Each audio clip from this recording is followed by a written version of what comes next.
Welcome, my amazing friends.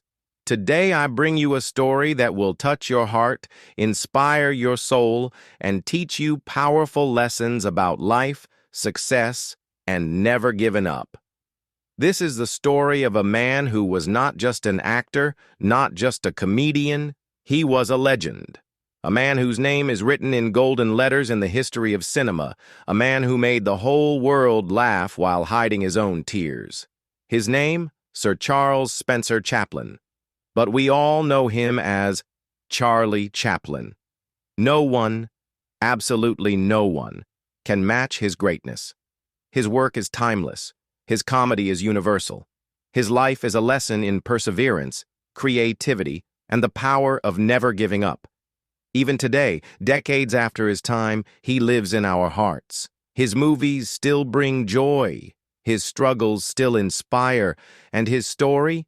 Oh, my friends, his story will show you that no matter how hard life gets, you must keep going.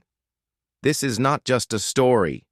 This is a journey of pain, rejection, poverty, success, and immortality.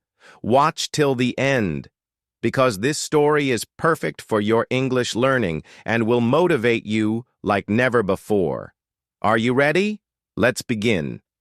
Charlie Chaplin was born in the heart of London, England, on April 16, 1889. His parents, Hannah Chaplin and Charles Chaplin Sr., were both performers in the world of music and theater. They entertained crowds, sang songs, and lived for the stage. But life had different plans for young Charlie.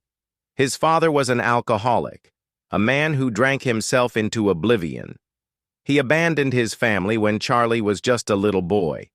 His mother, Hannah, was left alone to raise two children, Charlie and his older half-brother, Sidney. And if you think life was kind to them, you are wrong. They lived in poverty, extreme, unbearable poverty. Sometimes there was no food on the table. Sometimes Charlie had to go to bed hungry. Sometimes his mother would pretend to eat, just so her children could have a little more. They moved from one small, dirty room to another. They lived in fear of being thrown out. But Charlie, he was a child. And children, no matter how hard life is, still find ways to smile. Charlie's mother, Hannah, was a talented singer and actress. She performed in theaters, hoping to earn a few pennies to feed her children. Charlie loved watching her. He would sit backstage mesmerized, dreaming of one day standing in front of an audience. But fate struck again. One terrible night while performing in a theater, Hannah lost her voice. She could not sing. She tried, but her voice was gone. The audience shouted. They threw things at her. They wanted her off the stage. And then, something magical happened. A little boy, just 5 years old, walked onto the stage. Charlie. He picked up the microphone. He sang. He danced. And the crowd? They roared with laughter. They clapped. They cheered. That was the first time Charlie performed in front of an audience. The first time he felt the magic of making people laugh. And deep inside, he knew, this is what I was born to do. But life was cruel.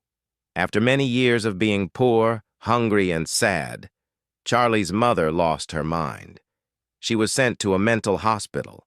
Charlie and his brother were left alone with no family, no money, and nowhere to go. They became street children, wandering, begging, fighting for survival. Imagine this. A small boy, cold and hungry, walking the streets of London, looking through trash cans for food. That was Charlie Chaplin. But did he give up? No. Did he lose hope? Never. He kept going, because he had a dream. And my friends, this is where his real journey begins. Charlie Chaplin was now just a small, hungry, and abandoned boy walking the streets of London. He had no home, no parents to care for him, no money, and no idea where his next meal would come from. He and his older brother Sidney were forced to live in workhouses, terrible places where poor people were sent to work in exchange for food and shelter. These places were cold, cruel, and full of suffering. Charlie was just 7 years old when he first entered one of these workhouses. Imagine a child, so small, so innocent, being thrown into a world of hard labor and pain. He was separated from Sidney and sent to another workhouse alone. And when he finally returned to his mother, she was even sicker than before. Her mind was slipping away. Sometimes she didn't even recognize Charlie. Charlie watched as doctors dragged her to a mental hospital. He screamed, he cried, but he was powerless. She was gone. Charlie was truly alone. A boy with a dream, but even in his pain, he had something powerful inside him. A dream. Charlie wanted to perform. He wanted to be on stage, just like his mother. He wanted to make people laugh, to entertain them, to bring joy to a world that had been so cruel to him. But where would a poor homeless boy go? How would he even start? The first steps towards the spotlight. Charlie knew he had only one option: to work and fight for his dream. He was still a child, but he started looking for small jobs. He washed dishes, delivered newspapers, and even worked as a toy maker. But no matter what job he did, his heart was always on the stage. Then one day he saw a group of street performers acting and making people laugh. Something inside him told him, "This is it. This is my chance." So he joined them. He started performing on the streets, dancing, singing, doing small comedy acts. At first, no one cared. People just walked past him. But Charlie didn't give up. He kept performing. He kept improving. He watched other comedians, studied their movements, their timing, their expressions. And slowly, people started noticing him. They stopped to watch. They started laughing. And for the first time in his life, Charlie felt something magical. He had the power to make people happy. At the age of 14, Charlie got a huge opportunity. He was hired by a theater group called the 8 Lancashire Lads. It wasn't much. He was just a small part of the group, but it was a start. He worked harder than anyone. He learned every move, every trick. He practiced day and night. And his talent? It shined. One day, a theater director saw him and said, "This boy is special. He's different." Charlie was given bigger roles, more responsibilities, and then, at 16 years old, he landed his first major acting role in a play called Sherlock Holmes. Charlie was no longer just a street performer. He was now acting in real theaters in front of big audiences. People loved him. Directors saw something in him. His expressions, his movements, his ability to make people feel emotions without even saying a word. And then, something happened that would change his life forever. Hollywood came calling. In 1910, Charlie was given a once-in-a-lifetime opportunity to go to America. He was invited to join a famous comedy troupe called Fred Karno's Company, which performed in the United States. This was huge. America was where dreams came true. Charlie packed his bags and stepped onto a ship, crossing the ocean towards his future. When he arrived in America, everything felt different. The streets were bigger, the people were louder, the energy was electric, and most importantly, Hollywood was there. Charlie knew one thing: this is where I belong. This is where I will become a star. In 1913, a film company called Keystone Studios noticed Charlie. They gave him a small role in a silent film. It wasn't much, but Charlie saw an opportunity. He wanted to create something unique, something that people would never forget. And so, he created a character, a small man in oversized clothes, a tight coat, a funny little hat, a tiny mustache, and the most famous walk in the world, the Tramp. This character would go on to become one of the most iconic figures in the history of cinema. At first, people didn't understand the character. But when Charlie performed, when he moved, when he made people laugh without speaking a single word, the world fell in love. Charlie's films started becoming popular. Producers begged him to make more. Studios offered him huge amounts of money. And in just a few years, the poor boy from the streets of London had become the biggest star in the world. By 1917, Charlie Chaplin was not just famous, he was a phenomenon. People stood in long lines just to watch his movies. His face was printed on posters, newspapers, magazines. He was loved in every country, every language, every culture. And he was just getting started. But behind all the fame, behind all the laughter, Charlie was still the same boy. The boy who once starved on the streets. The boy who once cried for his mother. The boy who never gave up. Charlie Chaplin had finally made it. The poor, hungry boy from London streets was now the biggest movie star in the world. He was not just famous, he was loved. Millions of people watched his movies. They laughed, they cried, they cheered. But behind all the success, Charlie knew something. This was just the beginning.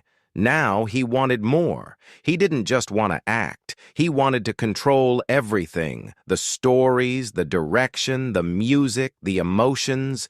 He wanted to create movies his way, but Hollywood didn't like that. At that time, actors were controlled by movie studios. The studios told them what to do, how to act, and even what movies to make. But Charlie Chaplin was different. He said, "No one will control me. I will make my own movies, my way." And so, in 1918, he did something that shocked the whole industry. He built his own studio, Chaplin Studios. Now, he was his own boss. He could create whatever he wanted and no one could stop him. This was a game changer. And then he made a movie that would become one of the most legendary films of all time. In 1921, Charlie released a film called The Kid. It was not just a comedy, it was his story. The story of a poor man and an orphaned boy. A story about hunger, struggle, and love. It was funny but also emotional. People laughed, people cried. The whole world fell in love with this movie. And at that moment, Charlie knew. Movies were not just entertainment. They were powerful. They could change lives, and he was going to use them to change the world. With every movie, Charlie became more powerful. Hollywood had never seen anything like him. Studios were paying actors $10 a week. But Charlie? He was earning $1 million per movie. He became the richest and most powerful actor in the world. And yet, he never forgot his past. He still remembered the days when he had nothing to eat. He remembered his mother sitting alone in the mental asylum. So even when he had everything, he never stopped working hard. He would spend months, even years, making just one film. Every little movement, every small joke, every tiny detail. He planned everything. Because he didn't just want to make movies, he wanted to make history. And then he did something no one believed was possible. By the late 1920s, Hollywood was changing. A new kind of movie had arrived, movies with sound. For the first time, actors could speak on screen. Silent films were dying. Everyone told Charlie, "Forget silent movies, start making talking films." But Charlie refused. He said, "Movies don't need words. Emotions are more powerful than words." And in 1931, when the world thought silent movies were dead, he released City Lights. It was one of the most emotional, beautiful films ever made. Even though it had no dialogue, people cried watching it. The final scene, where Charlie's character looks at a blind girl, it is one of the greatest moments in film history. Even today, people call it the greatest silent movie ever made. And with this movie, Charlie proved that emotions speak louder than words. By the late 1930s, the world was changing again. Adolf Hitler was rising to power in Germany. He was spreading hate, war, and fear. And Charlie noticed something strange. Hitler had the same mustache as him. People started comparing them. So, Charlie made a decision. He would use his comedy to fight against Hitler. In 1940, he made a movie called The Great Dictator. It was his first talking movie. And it was not just a comedy. It was a message to the world. In the final scene, Charlie gives a speech, one of the most powerful speeches in history. We think too much and feel too little. More than machinery, we need humanity. Let us fight for a world of reason. Let us fight for freedom. The world listened. The speech became legendary. Even today, it is watched by millions of people. It was proof that Charlie was not just a comedian. He was a fighter, a voice for the people. But Hollywood didn't like this. Charlie was too powerful, too independent, and some people didn't like his political messages. So they turned against him. They accused him of things he never did. They spread lies about him. And finally, in 1952, they forced him to leave America. Charlie was kicked out of the country he had helped build. Heartbroken, Charlie moved to Switzerland. He stopped making movies. He lived a quiet life with his family. But the world never forgot him. Then, in 1972, after 20 years, Hollywood realized their mistake.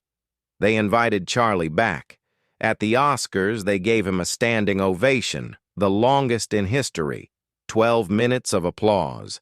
Even after everything, Charlie had won, because he was not just an actor.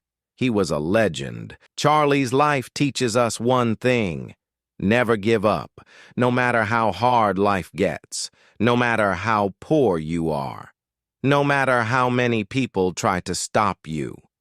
If you have a dream, fight for it. Charlie was a homeless boy with nothing, but he became the most loved man in the world. But behind his fame, his success, and his laughter, his personal life was full of struggles. People betrayed him, governments turned against him, and even after his death, something shocking happened. Now we will reveal his complicated love life, his biggest betrayals, his final years in Switzerland, and the shocking story of how his dead body was stolen from his grave. Charlie Chaplin was a genius, but in love, he was very complicated. He fell in love too easily, and many times his relationships ended in pain and drama. Charlie was married 4 times in his life. His first 3 marriages failed. Each time the woman left him, took his money, and sometimes even took him to court. People started saying, Charlie can make the whole world happy, but he cannot find happiness in love. But then, something changed. In 1943, when Charlie was 54 years old, he met Una O'Neill. She was just 18 years old. People said, she is too young for him. But Charlie didn't care. For the first time, he had found true love. Una became the most important person in his life. She stood by him when the world turned against him. She was his best friend, his love, his everything. They stayed together until the very end, and despite the age gap, they were truly happy. They had 8 children together. For the first time, Charlie had a real family. And there, he lived his final years. For 25 years, Charlie lived in a beautiful house in Switzerland. It was peaceful. It was quiet. He spent time writing, reading, playing with his kids. He would walk in his garden thinking about his past, his struggles, and his journey. Sometimes he would watch his old movies and laugh. Even though he was away from Hollywood, he was not forgotten. People all over the world still loved him. On December 25, 1977, the world woke up to sad news. Charlie Chaplin had died in his sleep. He was 88 years old. It was Christmas Day. The world went silent. A man who had made billions of people laugh was gone. People cried. Every country in the world paid tribute to him. Newspapers wrote, "The world has lost its greatest comedian." But then, something shocking happened.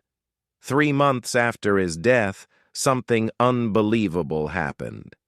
One night, a group of thieves broke into his grave. They dug up his coffin. And they stole Charlie Chaplin's body.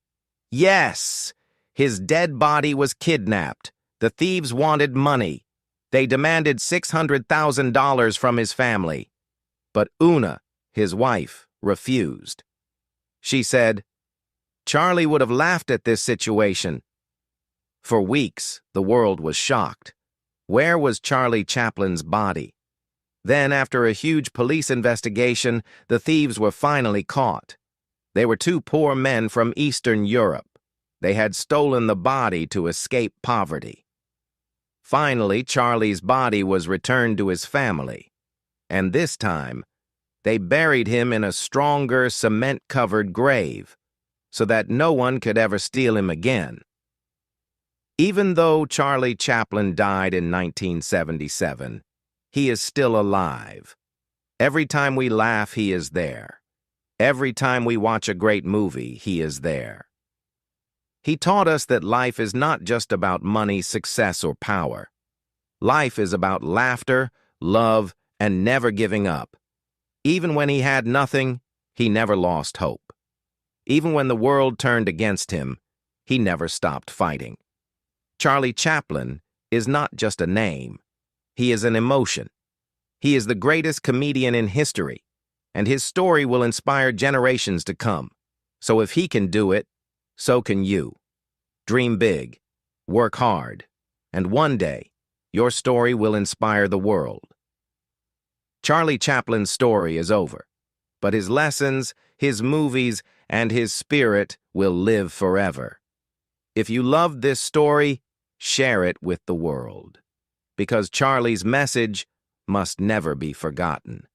And always remember his most famous words: "A day without laughter is a day wasted." Thank you, Charlie. We will never forget you.